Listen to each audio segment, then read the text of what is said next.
Ditetapkannya tersangka sekaligus penahanan terhadap salah satu komisioner inisial AS dalam kasus suap Pilkada Prabu Muli 2019 dinilai oleh Ketua KPUD Prabu Muli Marjuansa sebagai persalahan pribadi dari tersangka bukan institusi KPUD Prabu Muli.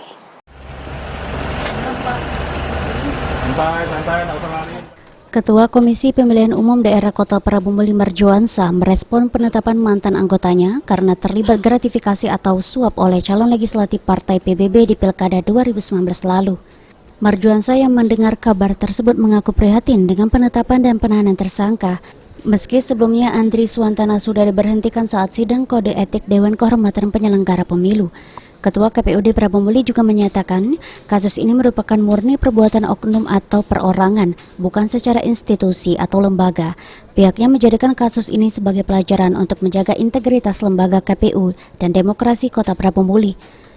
Kasus ini kan sejak awal, bahkan sejak diangkat di kasus DKPP, kami juga sudah menegaskan bahwa kasus ini kan bukan kasus secara institusi gitu ya, KPU-nya atau lembaganya, tetapi murni ini kasus perorangan ya, secara etik ya.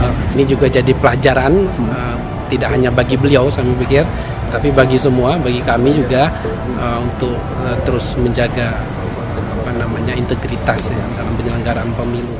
Selama proses penyidikan, Ketua KPUD Prabu Muli Marjuansa mengaku ikut diperiksa oleh pihak Kejari, namun dirinya membantah terlibat dalam kasus tersebut. Beni Firdaus, PAL TV.